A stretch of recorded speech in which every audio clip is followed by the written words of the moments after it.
Eu vou começar com uma pergunta bem corriqueira, porque eu quero desenvolver aqui um diálogo com o senhor. O senhor tomou café da manhã hoje? Eu nunca passei fome na minha vida. Não sei como que é, mas deve ser um bicho bem feio, bem difícil. E, infelizmente, esse país voltou a ter fome. Eu sei que o senhor não conhece o Brasil do fundão, não anda no interior do país, não conhece a pobreza. Mas o senhor pode até me dizer que isso não é função do Banco Central, e eu vou concordar. O problema é que o seu presidente também não faz isso. O seu ministro da Fazenda também não faz isso. Aí estão totalmente dissociados da vida da população. A política econômica que os senhores estão pilotando é para uma parte da sociedade. É para uma parcela, e a parcela mais rica. O consumo, aumentar o consumo, primeiro que vai ser muito sazonal esse aumento do consumo, se der ano que vem. E consumo não sustenta desenvolvimento e crescimento, o senhor sabe disso. Então eu pergunto assim, está melhorando para quem? Qual é o setor que está melhorando? Para quem da população está melhorando? Para a população que eu convivo não está melhorando. Muito pelo contrário, está piorando. Piorando. As pessoas estão com cada vez mais dificuldades. E para mim, esse único dado, que é da fome voltar no Brasil, é vergonhoso. É vergonhoso. Os senhores tiraram a Dilma, tiraram o governo do PT, dizendo que tudo ia melhorar. Como se tivessem uma vara de condão. Não está melhorando. Cala a boca, não perguntei nada. Que isso? Cala a boca, cala a boca. Bom, e o último cala-boca desse tipo, que se tem notícia em Brasília, aconteceu há 37 anos no governo João Figueiredo. Em 1983, durante o regime militar, o general Newton Cruz, chefe do Comando Militar do Planalto, convocou uma entrevista coletiva e protagonizou essa cena. Vamos ver. Deixa eu falar. Pode falar, general. Pode falar. Então cala a boca. Brasília, pacata e ordeira. Brasília, desliga essa droga, então. A gente tem um senhor que está defendendo a ditadura e falando alguma coisa contrária a isso.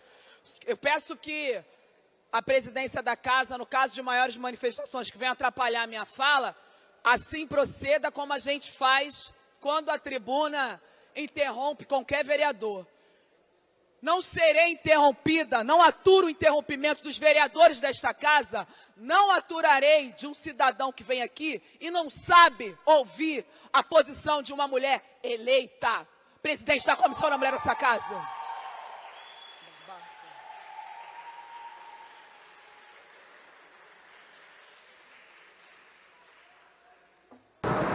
Eu já vinha acompanhando essa evolução das mulheres, e isso eu já falava alguns anos atrás, que as mulheres elas vão assumir os lugares, os melhores lugares. Agora, começamos mal com o impeachment da Dilma, né? Se arrepende? Não. O Lula ajudou muita gente. O PT ajudou muita gente. A filosofia, os 4 governos de esquerda do PT ajudou muito a população pobre. Tinha gente que não comia, não vestia, não tinha mais vontade de viver. Pagou a dívida. Prestou dinheiro, porra, teve milagre, aconteceu milagre. O Lula operou milagre, mano. Agora, eu também não acho que o PT tem que ficar 50 anos no poder, mano. Teve uma época que até usar verde e amarelo era legal, tava elegante. Deixou de ser de novo. Como misturou coisa boa com coisa ruim, né? Perderam em 64. Perderam agora em 2016. Pela família e pela inocência das crianças em sala de aula que o PT nunca teve. Contra o comunismo, pela nossa liberdade, contra o Fórum de São Paulo, pela memória do coronel Carlos Alberto Brilhante Ustra, o pavor de Dilma Rousseff. O meu voto é sim! Jair Bolsonaro. Vossa Excelência responde. A prisão é uma coisa em que a gente se encontra com os limites da gente. É isso que às vezes é muito duro. Nos depoimentos a gente mentia feito doido, mentia muito, mas muito. O que eu quero com isso tudo dizer? Que eu tenho medo de estarmos voltando ao regime de exceção. A ministra respondeu. Eu tinha 19 anos, eu fiquei 3 anos na cadeia e eu fui barbaramente torturada, senador. E qualquer pessoa que ousar dizer a verdade para interrogadores compromete a vida dos seus iguais, entrega pessoas para serem mortas. Eu me orgulho muito de ter mentido, senador, porque mentir na tortura não é fácil. Agora, na democracia se fala a verdade. Diante da tortura, quem tem coragem, dignidade, fala mentira. Nós temos uma Suprema Corte totalmente acovardada, nós temos o Superior Tribunal de Justiça totalmente acovardado, um parlamento totalmente acovardado, somente nos últimos tempos é que o PT e o PCdoB começaram a acordar e começaram a brigar, sabe? Nós temos um presidente da Câmara fudido, um presidente do Senado fudido, não sei quantos parlamentares ameaçados, sabe? E fica todo mundo no compasso de que vai acontecer um milagre e vai todo mundo se salvar. Eu sinceramente, estou assustado com a República de Curitiba. Porque a partir de um juiz da primeira instância, tudo pode acontecer nesse país. Tudo pode acontecer. Tem ladrão no judiciário, tem ladrão no executivo. Tem empresário que rouba, que sonega imposto, que bota dinheiro para fora. Cartola de futebol, até jogador está fazendo isso. Então a gente vive nisso há muitos anos. Todo mundo sabe disso.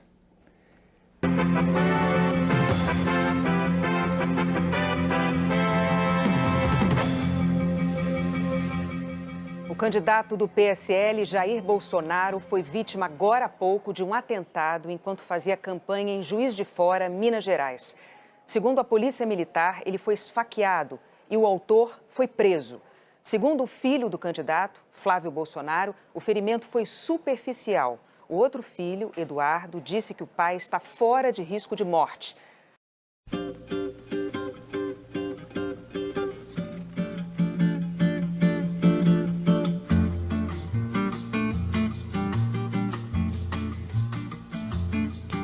Tristeza não tem fim, felicidade sim. Abro mão da minha candidatura. Por que eu abro mão da minha candidatura? É porque tem chance, não tem chance? Toda disputa, claro, né? A gente poderia ir para o segundo turno, mas qual é o sentido? Qual é o sentido que tem de uma esquerda dividida? Por que tem essa divisão? Diante da instalação do fascismo no Brasil. Nós temos a instalação do fascismo no Brasil. O fascismo não é uma tese, o fascismo é uma prática. O fascismo está sendo colocado em prática no Brasil. Bolsonaro treina uma milícia política, Bolsonaro tem relações profundas com as milícias já estabelecidas no Rio de Janeiro e em outros lugares. Bolsonaro tenta promover um armamento completo da sociedade. Bolsonaro tem o apoio do generalato. Então o Bolsonaro tem uma proposta econômica que é de ampliação da desigualdade, de Estado mínimo. Bolsonaro não está nem aí para a morte dos pobres diante da pandemia.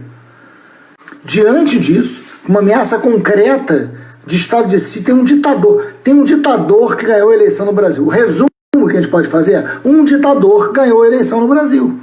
Não tem cabimento os partidos progressistas, os partidos que têm compromisso com a democracia, cada um cuidar do seu quintal. A imagem que eu criei foi essa: é cada um varrendo as suas folhas, cada um cuidando do seu quintal, cuidando das suas flores, tentando fazer seu jardim ser melhor do que o jardim do lado, e tem um tufão. Não pode. É muito grave o que está acontecendo. Chegou uma hora que a gente precisa olhar com sinceridade, a gente precisa olhar com fraternidade, a gente precisa olhar o que o povo está sofrendo e entender que nessa hora a gente precisa ser maior do que qualquer projeto pessoal ou qualquer projeto até mesmo do seu partido, seja qual for. Vamos promover a unidade do campo progressista, do campo democrático. O que está em risco é a democracia, as nossas vidas. O governo Bolsonaro pode perfeitamente aplicar um golpe, pode promover um estado de sítio. Que Deus tenha misericórdia dessa nação. Voto sim.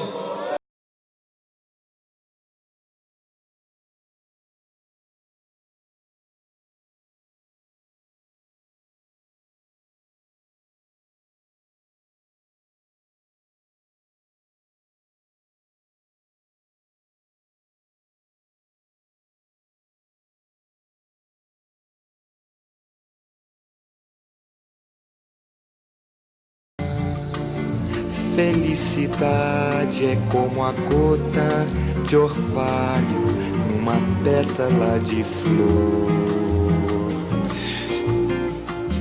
brilha tranquila, depois de leve oscila e cai como uma lágrima de amor.